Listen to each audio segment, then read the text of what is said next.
নমস্কাৰ স্বাগতম জনাইছো মোৰ আনটা নতুন ভিডিঅ'লৈ আন এগৰাকী নতুন অতিথিৰ সৈতে আৰু আজি মোৰ লগত কোন আছে হে আপোনালোকে নিশ্চয় গম পাব কিন্তু প্ৰথমতে আপোনালোকৰ খবৰ কওকচোন আপোনালোক কেনে আছে আপোনালোক ভালে আছে নে আৰু মই বৰ্তমান ঘৰতে আছো নিজকে যিমান পাৰিছো আবদ্ধ কৰি ৰাখিছো কিয়নো বৰ্তমান কৰোনা মহামাৰীয়ে কৰিছে আতংকৰ এটা পৰিবেশৰ সৃষ্টি কৰিছে আৰু যেহেতু আমি উলাই গলেও প্ৰবলেম নগলেও প্ৰবলেম কিন্তু মই যিমান পাৰিছো নিজৰ পাৰ্সোনেল যিবোৰ কামত মই উলাই নগলে নহয় মই তেতিয়াহে উলাই যাবলৈ চেষ্টা কৰিছো সাধাৰণতে নহলে মই ঘৰতে থাকিছো আৰু যেহেতু লকডাউন হেহে মই আজি মোৰ ভিডিঅটো মোৰ ঘৰৰ পৰাই শুট কৰিছো আৰু মই বৰ্তমান আজি এটা ব্যতিক্ৰম ভিডিঅ' লৈ আহিছো যেহেতু লকডাউন মই গুৱাহাটীত যাব নোৱাৰো কিন্তু মোৰ আজি অতিথি গুৱাহাটীৰ হয় আৰু হেহে তেওঁ আজি মোক গুৱাহাটীৰ পৰা মোৰ প্ৰশ্নসমূহৰ উত্তৰ দিব আৰু মই তিনিচুকীয়াৰ পৰা এই প্ৰশ্নসমূহ তেওঁক কৰিম তেন্তে আহক মোৰ পলম নকৰি আজি ভিডিঅ'টো আৰম্ভ কৰো ভিডিঅ'টো আৰম্ভ কৰাৰ আগতে মই আপোনালোকক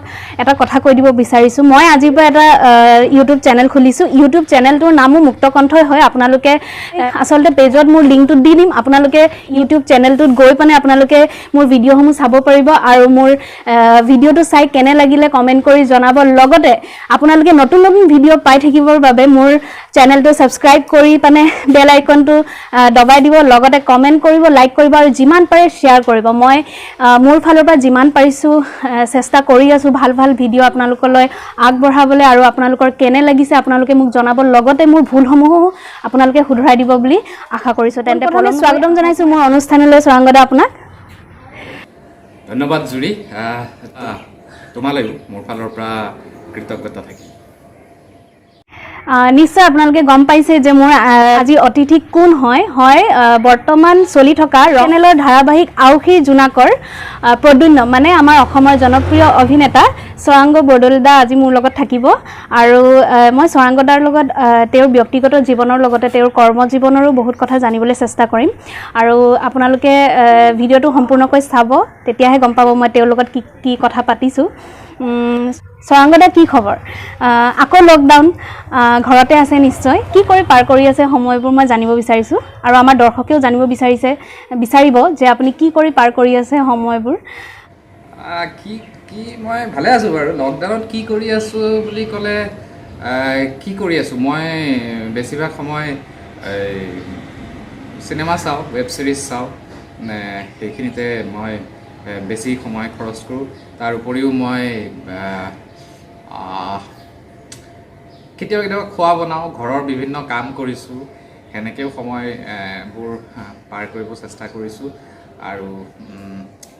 আৰু তথাপিও দিনটোত 1 ঘণ্টা নিজকে সেইটো কমন নিজকে 1 ঘণ্টা দিও শৰীৰ চৰ্চাৰ নামত তেনেকৈ 1 ঘণ্টা কটাওঁ আৰু বাকীখিনি সময় শুইছোঁ সৰাংগদা আপুনি কেতিয়াৰ পৰা অভিনয় কৰা আৰম্ভ কৰিছিল বাৰু অভিনয় মই আৰম্ভ কৰিছিলোঁ আচলতে অভিনয় কৰিছিলোঁ নহয় মই অভিনয় কৰাটো এটা বেলেগ হ'ব আৰম্ভ কৰাটো এটা বেলেগ হ'ব তো জাৰ্ণিটো আৰম্ভ হৈছিল 2003 চনৰ পৰা 2003 চনত মই এখন ড্ৰামা স্কুল আমাৰ গুৱাহাটীত খুলিছিল উত্তৰ পূব অভিনয় প্ৰশিক্ষণ কেন্দ্ৰ সেইখনত বহুতো কেইজনমান প্ৰতিষ্ঠিত আমাৰ লাইনৰ ব্যক্তিয়ে সেই স্কুলখন খুলিছিল তাতে মই 2003 চনত সোমালোঁ এবছৰীয়া কোৰ্চ এটা কৰিবলৈ কাৰণে আৰু তাৰ পৰাই মই তাতে কিছুমান কালচাৰেল নাইট হৈছিল তাতে প্ৰথমতে মই অভিনয় ষ্টেজত আৰম্ভ কৰিছিলোঁ আৰু সেয়াই মোৰ আৰম্ভণি 2003 চনত মোৰ প্ৰথম অভিনয় আৰম্ভ আৰু তাৰপিছত পৰৱৰ্তী পৰ্যায়ত বিভিন্ন মাধ্যমৰ যোগেৰে অভিনয় কৰি আহিছোঁ সৰাংগদা আপুনি ৰং চেনেলত বহুকেইখন ধাৰাবাহিকত অভিনয় কৰা আমি দেখিবলৈ পাইছোঁ আৰু ৰাইজেও আপোনাৰ অভিনয়বোৰ সদায় আদৰি লৈছে আপুনি অৰ্ধাংগিনী শাহু বোৱাৰী আৰু বৰ্তমান কৰি আছে আউখীৰ জোনাক ৰাইজে খুব ধুনীয়াকৈ আদৰি লৈছে আৰু ময়ো চাইছোঁ খুব ভাল লাগিছে আপোনাৰ অভিনয় মই চাই থাকোঁ মই জানিব বিচাৰিছোঁ আপুনি যিমানখিনি আজিলৈকে ৰং চেনেলত সিৰিয়েল কৰিলে তাৰ ভিতৰত আপুনি কোনটো অভিনয় ৰাইজে বেছি আদৰি লৈছে বুলি আপুনি ভাবে বাৰু তাকে ৰং চেনেলত মই আৰম্ভ কৰিছোঁ অভিনয় কৰা 2009 চনৰ পৰা আৰু 2009 চনৰ পৰাই ৰং চেনেলত বিভিন্ন ধাৰাবাহিকত অভিনয় কৰিছোঁ আৰু এতিয়ালৈকে মোৰ লগা নাই যে কোনোবা এটা চৰিত্ৰ মানুহে বেয়া পাইছে বুলি মোৰ ফিল হোৱা নাই, ভালেই পাইছেচোন। আৰু তুমি যদি সোধা ফেভৰেটটো কোনটো, বেষ্ট চৰিত্ৰ কোনটো যদি সোধা, তেনেহ'লে আচলতে চব অভিনয় খুব ভাল। এতিয়া বৰ্তমান প্ৰদ্যুম্ন কৰি আছোঁ আউসীৰ জোনাকত, সেইটো মানুহে আদৰি লৈছে। যিখিনি কমেণ্ট পাওঁ, যিখিনি মানুহৰ চৰিত্ৰটো লৈ কেতিয়াবা এনালাইচিছ পাওঁ, সেইখিনি হিচাপততো আদৰি লোৱা যেনেই লাগে। ঠিক তেনেকৈ তাৰ আগতে কৰিছিলোঁ অৰ্ধাংগিনীৰ পলাশ, তো সেইটো চৰিত্ৰও মানুহে যথেষ্ট আদৰি লৈছিল আৰু যথেষ্ট কষ্ট কৰিব লগা হৈছিল সেই চৰিত্ৰটো অভিনয় কৰিবলৈ যাওঁতে। কাৰণ সেইটো চৰিত্ৰটোৰ গোটেই পলাশ চৰিত্ৰটোৰ ডিজাইন কৰোঁতে তাৰ 3টা ফেজ আছিল। বিয়াৰ আগতে, বিয়াৰ পিছত, তাৰপিছত বিয়া হৈ তাৰ যেতিয়া গোটেই কোনো এটা বস্তু তাৰ হাতৰ মুঠিত নাথাকে, পলাশ চৰিত্ৰটো, সেইটো এটা ফেজ। তাৰপিছত এটা এক্সিডেণ্ট হয়, আফটাৰ এক্সিডেণ্ট এটা ফেজ। গতিকে এই চৰিত্ৰটো বিভিন্ন ফেজ আছিল। সেইটো কৰোঁতে যথেষ্ট হোমৱৰ্ক কৰিব লগা হৈছিল, গোটেই চৰিত্ৰটো ডিজাইন কৰিব লগা হৈছিল। প্ৰথম অৱস্থাৰ পৰাই যেতিয়া চিৰিয়েলখন আৰম্ভই কৰা নাছিলোঁ অৰ্ধাংগিনী, গোটেই চৰিত্ৰটো ডিজাইন কৰিব লগা হৈছিল। তো সেইটো যথেষ্ট এটা কষ্টৰ কাম আছিল। কিন্তু মোৰ যদি পাৰ্চনেলি সোধা তুমি যে মোৰ ফেভৰেট চৰিত্ৰ, মোৰ বেষ্ট চৰিত্ৰ কোনটো বুলি যদি সোধা, তেনেহ'লে মই সদায় আবেলি ৰামধেনুৰ প্ৰকাশ চৰিত্ৰটো মই মোৰ ফেভৰেট বুলি ক'ম। কাৰণ এটা ফেজ আছিল, সেইখিনি সময়ত যথেষ্ট অলপ খুহুতীয়া ধৰণৰ ধাৰাবাহিক চলিছিল। ময়ো কৰিছিলোঁ তেনেকুৱা ধৰণৰ অভিনয়, কিন্তু সেই ফেজটোত খুবেই খুহুতীয়া বা আমি যাক কওঁ হাস্যৰস থকা ধাৰাবাহিক চলি আছিল। আৰু সেইখিনি সময়ত আমি আবেলি ৰামধেনু কৰিব লৈছিলোঁ। তেতিয়া বিভিন্ন চিৰিয়েল, প্ৰায় ৰঙত 4-5খন হাস্যৰস থকা ধাৰাবাহিকেই বাজিছিল। সেই সময়খিনিত আমি আবেলি ৰামধেনু কৰিব লৈছিলোঁ। আৰু চৰিত্ৰটো গতিকে সেইখিনি সময়ত সেই হাস্যৰস থকা হাস্যৰস অভিনয় কৰা বিভিন্নজন মানুহে, বিভিন্নজন অভিনেতা এষ্টাব্লিছ আছিল, মানুহৰ মুখে মুখে আছিল। গতিকে তেওঁলোকৰ এগেইনষ্টত গৈ নিজকে এষ্টাব্লিছ কৰিব লাগিব এটা বেলেগ ধৰণৰ ৰসেদি, এটা যিটো আমাৰ হাস্যৰস নহয়, এইটো এটা চিৰিয়াছ। আবেলি ৰামধেনু এখন চিৰিয়াছ চিৰিয়েল, গতিকে তাত কেৰেক্টাৰটো এষ্টাব্লিছ কৰিবৰ কাৰণে সেইটো এটা চেলেঞ্জ আছিল।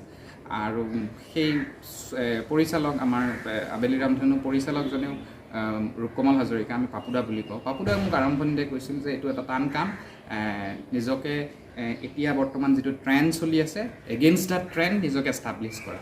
গতিকে সেয়েহে মোৰ প্ৰকাশ চৰিত্ৰটো আবেলি ৰামধেনুৰ সদায় প্ৰিয়। চৰাংগদা, মই চাই আছোঁ আপুনি আউসীৰ জোনাকতো বহুত ধুনীয়া অভিনয় কৰিছে আৰু আউসীৰ জোনাকত বহুতো অভিনেত্ৰী আমি দেখিবলৈ পাইছোঁ। আৰু আপোনাৰ এই চিৰিয়েলখনৰ পৰা অভিজ্ঞতা কেনেকুৱা বাৰু?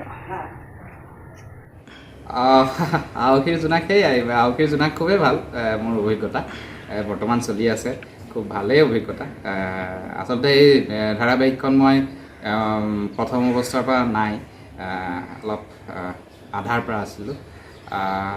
গতিকে ভাল অভিজ্ঞতা। আৰু মোৰ সাধাৰণতে বেয়া অভিজ্ঞতা নাই, খুব কম আছে বেয়া অভিজ্ঞতা। আৰু যদি ক'ৰবাত কিবা এটা হৈছে, মতানৈক্য থাকিব পাৰে, যদি হৈছে মই সেইটো ইমান ধৰি নাৰাখোঁ। গতিকে বেয়া অভিজ্ঞতা মনতে নাথাকে, মোৰ চব অভিজ্ঞতাই ভাল। চৰাংগদা, মই জানিব বিচাৰিছোঁ, যেতিয়া আপোনালোকে শ্বুটিং কৰি থাকে তেতিয়া খুব আপোনালোকৰ এনজয় হয় নহয় জানো? আৰু সেই মমেণ্টৰ মই এটা ভাল আৰু এটা বেয়া অভিজ্ঞতা আপোনাৰ পৰা জানিব বিচাৰিছোঁ। তাকে, শ্বুটিঙততো এনজয় কৰোঁৱেই, এনজয় কৰিব লগা হয়, কিন্তু এটা প্ৰফেশ্যনেল তাগিদাও থাকে যে চৰিত্ৰটো ভালকৈ কৰিব লাগিব, অভিনয়খিনি ভালকৈ কৰিব লাগিব। গতিকে ভাল অভিজ্ঞতা বেয়া অভিজ্ঞতাটো নাই, মই তোমাক ক'লোৱেই জুৰি। আৰু ভাল অভিজ্ঞতাও তেনেকৈ বিশেষ স্পেচিয়েল ভাল অভিজ্ঞতা নাই, কিন্তু সেয়াই শ্বুটিঙত ইজনে সিজনক ছাপোৰ্ট কৰাটো সেইটোৱে ভাল লগা বস্তু এটা। মই কিবা এটা ডাইলগ পাহৰি গ'লে কোনোবাই মনত কৰাই দিয়ে, সেইটোৱে ভাল অভিজ্ঞতা, তো ভাল অভিজ্ঞতা তেনেকৈ বিশেষ মই একো ক'ব নোৱাৰোঁ যে ভাল অভিজ্ঞতা কি। আমি আবেলি ৰান্ধেনো কৰাৰ সময়ত ইয়াৰ পৰা আমি আমিনগাঁৱত শ্বুটিং কৰিছিলোঁ, আৰু সেইখিনি সময়ত শৰাইঘাট ব্ৰিজখন বনি আছিল। তো মই সাধাৰণতে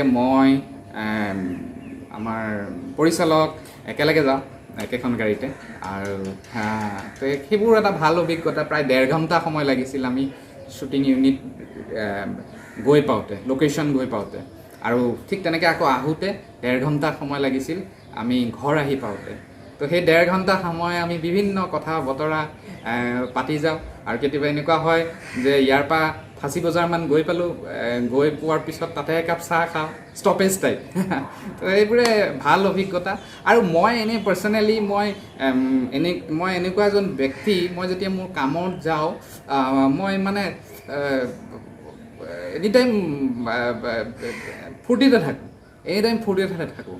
যদিও মই ছিৰিয়াছ, মই মোৰ অভিনয় লৈ পেলাই বা মোৰ কামখিনি লৈ পেলাই, কিন্তু মই ফূৰ্তিতে থাকোঁ আৰু সকলো ফূৰ্তিত থকাটো বিচাৰোঁ।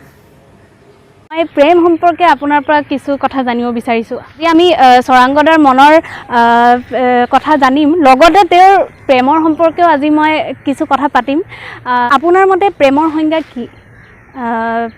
প্ৰেম মানুহে কয় এক স্বৰ্গীয় অনুভূতি, কিন্তু আপুনি কি ক'ব বিচাৰে? আপোনাৰ দৃষ্টিত প্ৰেমৰ সংজ্ঞা কি বাৰু? প্ৰেমৰ সংজ্ঞা, প্ৰেম এক খুব সুন্দৰ বস্তু। প্ৰেম মানুহে কয় প্ৰেম স্বৰ্গীয়, সঁচাকৈ প্ৰেম স্বৰ্গীয়। আৰু প্ৰেমৰ কি ক'ম, প্ৰেমে সদায় মানুহক ওপৰলৈ লৈ যায়, আৰু প্ৰেমে সদায় মানুহক উন্নতিৰ ফালে লৈ যায়। গতিকে বেয়া লাগে কেতিয়াবা যেতিয়া প্ৰেমক লৈ কোনোবাই অলপ নিগেটিভ কাম কৰে বা অলপ জীৱনটো নিগেটিভলি আগুৱাই লৈ যায়, তেতিয়া বেয়া লাগে। কাৰণ মোৰ জীৱনত প্ৰেমে কেতিয়াও নিগেটিভিটি আনি দিয়া নাই, সদায় পজিটিভ, সদায় আগুৱাই যাবলৈ শিকাইছে প্ৰেমে। গতিকে প্ৰেম সঁচাকৈ স্বৰ্গীয় বস্তু এটা, আৰু তেনেকেই আমি ৰাখিবলৈ যত্ন কৰিব লাগে। আৰু আপোনালোকৰ এই লাভ মেৰিজ হৈছিল নে এৰেঞ্জ মেৰিজ? মই সেই সম্পৰ্কেও জানিব বিচাৰিছোঁ।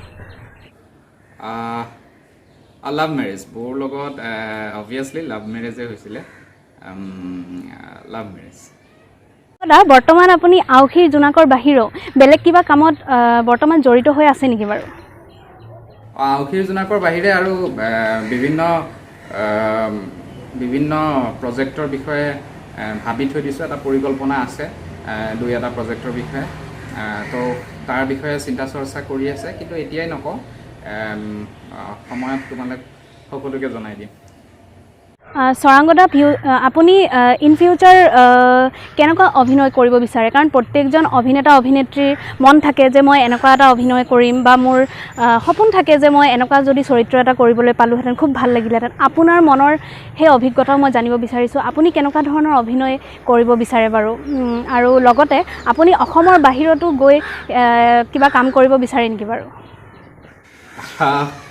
অসমৰ বাহিৰত যোৱা মন নাই, একেবাৰে মন নাই অসমৰ বাহিৰত যোৱা, কাৰণ এতিয়া আৰু সেই বয়সো নাই, আৰু সেই যোৱা হ'লে বহুত আগতেই গুচি গ'লো হয়। অসমতে থাকি ইয়াতে কাম কৰি যোৱাৰ ইচ্ছা।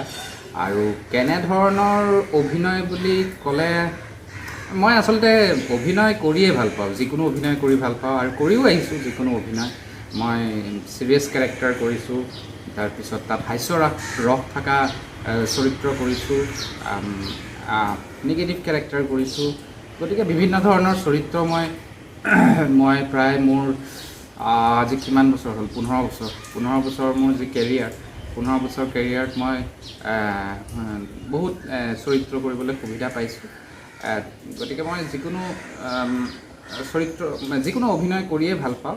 তথাপিও হেঁপাহ এটা আছে যে অসমৰ ইতিহাস বা অসম বুৰঞ্জী তাৰ লগত জড়িত কিবা কাম কৰিবলৈ ইচ্ছা আছে, তাৰ লগত জড়িত কিবা প্লট পালে তাত যিকোনো চৰিত্ৰই ৰূপায়ণ কৰাৰ এটা ইচ্ছা আছে। যি ধৰণে এইটো আমাৰ ইয়াত নহয়, কাৰণ ইয়াৰ কাৰণে টকা পইচাও বহুত লাগে, প্ৰডিউচাৰৰ ডিমাণ্ডটো বহুত থাকে, মানে ফিনেন্সিয়েল ডিমাণ্ডটো বহুত থাকে। হিষ্টৰিকেল কাম বা যি ইতিহাস মানে পুৰণা যিবিলাক কাম, সেই কামবোৰ কৰিবলৈ কাৰণে বহুত টকা পইচাৰ প্ৰয়োজন হয়, গতিকে তেনেকুৱা কাম খুবেই কম হয়, বাহিৰত হয়। কিন্তু ভৱিষ্যতে তেনেধৰণৰ অসমৰ ইতিহাস বা অসম বুৰঞ্জী লৈ পেলাই কিছু কাম কৰাৰ এটা হেঁপাহ আছে মনতে। চৰাংগ দা, মই দেখিছোঁ আপোনাৰ এটা ইউটিউব চেনেলো আছে আৰু বৰ্তমান ছাবস্ক্ৰাইবাৰ হৈছে বহুখিনি আপোনাৰ, আৰু খুব ধুনীয়া ধুনীয়া ভিডিঅ' আপুনি আপলোড কৰি থাকে। কিন্তু হঠাতে এটা ইউটিউব চেনেল খোলাৰ পৰিকল্পনা কিয় কৰিলে বাৰু? আগৰ পৰাই ভাবিছিল নে হঠাৎ লকডাউনৰ টাইমত ভাবিলে নাই মই খুলি নিওঁ এটা চেনেল, এনেকুৱা কিবা আছিলে নেকি? মোৰ ইউটিউব এটা একাউণ্টো আছে, এইটো 10 মাহমানৰ আগতে খোলা, আৰু খুলি পেলাই এনেই খুলি থৈ দিছিলোঁ। তাৰপিছত সেইটো মই বিশেষ নচলাওঁ বা সেইখিনিত ইমান ইউটিউব একাউণ্টটোত ইমান গুৰুত্ব দিয়া নাছিলোঁ। তাৰপিছত আজি প্ৰায় 15-20 দিনমানৰ আগৰ কথা, তেতিয়া মোৰ কাজিন হয়, মোৰ কাজিন হায়দৰাবাদত থাকে, হাজবেণ্ড ৱাইফ। তেওঁলোকে মোক ফোন কৰি ক'লে যে তোমাৰ ইমান মানে আজিকালি চাৰিওফালে যিমানখিনি নিগেটিভিটি হ'বলৈ ধৰিছে, কোনোবাই কিবা কিবি কাম কৰি দিয়ে, ফ্ৰাষ্ট্ৰেশ্যন হয় বা ডিপ্ৰেশ্যন হয়, যিয়ে বুলি কওক আপোনালোকে, তো তেনেধৰণৰ কাম কিছুমান কৰি দিয়ে। তো তেওঁলোকে মোক ফোন কৰি ক'লে যে তোমাৰ ইমান ফলোৱাৰ্ছ আছে, তোমাক মানুহে ইমান ভাল পায়, তুমি কিছুমান মটিভেশ্যনেল ভিডিঅ' কিয় নবনোৱা ইউটিউবৰ জৰিয়তে? তোমাৰ যিটো একাউণ্ট আছে ইউটিউবত, সেইটো আকৌ কিয় ৰিঅ'পেন নকৰা, ভালকৈ আকৌ কিয়? কাৰণ মানুহ তোমাৰ কথা শুনে বা তোমাক ফ'ল' কৰে, তুমি কিবা ক'লে সেইখিনি গুৰুত্ব দিব। গতিকে তুমি অকণমান যিমান পাৰি কম সংখ্যক হ'লেও কিছু ভিডিঅ' বনোৱা, যাতে মানুহবোৰ মটিভেট হৈ থাকে, পজিটিভ হৈ থাকে, বেয়া চিন্তা মনলৈ নাহে। তো এই কথাটো মোৰ ঘপকৈ সেইদিনাখন লাগি গ'ল। লাগি পেলাই ভাবিছোঁ, হয়, যদি সেনেকুৱা হয় যে মোৰ কিবা এটা কাৰণে যদি এই সমাজখনৰ 5জন মানুহ যদি পজিটিভলি থাকে, হেল্ডি হৈ থাকে, ফিট হৈ থাকে, ভাল কথা চিন্তা কৰে, বেয়া কথাবোৰ চিন্তা নকৰে, তেতিয়াহ'লে মই নিজকে যথেষ্ট সৌভাগ্যৱান বুলি ভাবিম, গতিকে তেতিয়াৰ পৰা, সেইদিনাখনৰ পৰাই, তাৰ পিছদিনাখনৰ পৰা মই মোৰ ইউটিউবটোৰ কাৰণে লাগি গ'লোঁ। আৰু এতিয়া প্ৰায় মোটামুটি দৈনন্দিন এটাকৈ ভিডিঅ' দিবলৈ চেষ্টা কৰি আছোঁ। কিন্তু লকডাউন খোলাৰ পিছত হয়তো ভিডিঅ'ৰ সংখ্যাটো কমি আহিব, কিন্তু এইটো মই চলাই থাকিম। যেতিয়ালৈকে মানুহে ভাল পাই থাকে, বেয়া নাপায়, তেতিয়ালৈকে মই চলাই থাকিম। আৰু জুৰি, তোমাৰ এই ইণ্টাৰভিউটোৰ জৰিয়তেও মই তোমাৰ যিখিনি দৰ্শকসকল, তেওঁলোককো কওঁ যে মোৰ এটা ইউটিউব একাউণ্ট আছে, আপোনালোকে চাৰ্চ কৰিব পাৰে, সাৰংগ বৰদলৈ চেনেল বুলি, তাতে চাৰ্চ কৰিব সাৰংগ বৰদলৈ চেনেল, আপোনালোকে ইউটিউবত পাই যাব। আৰু সেইটো ছাবস্ক্ৰাইব কৰি দিব, লাইক, কমেণ্ট, শ্বেয়াৰ, যিয়ে কয়। আৰু স্পেলিংটো বানানটো মই কৈ দিছোঁ, SARANGA, সাৰংগ বৰদলৈ, BORDOLOI। চৰাংগ দা, বহুত বহুত ধন্যবাদ জনাইছোঁ। ইমান ব্যস্ততাৰ মাজতো আপুনি মোক ইমানখিনি সময় দিলে, তাৰ বাবে অশেষ ধন্যবাদ। আজৰি তোমালৈ মোৰ ফালৰ পৰা ধন্যবাদ থাকিল, আৰু বহুত বহুত শুভেচ্ছা থাকিল, যাতে তুমি তোমাৰ ইউটিউব চেনেলটোৰ জৰিয়তে পৃথিৱীকে, মানুহকে, মই কওঁ পৃথিৱীকে, সুন্দৰ সুন্দৰ বাৰ্তাবোৰ বিয়পাই যোৱা যাতে। ধন্যবাদ।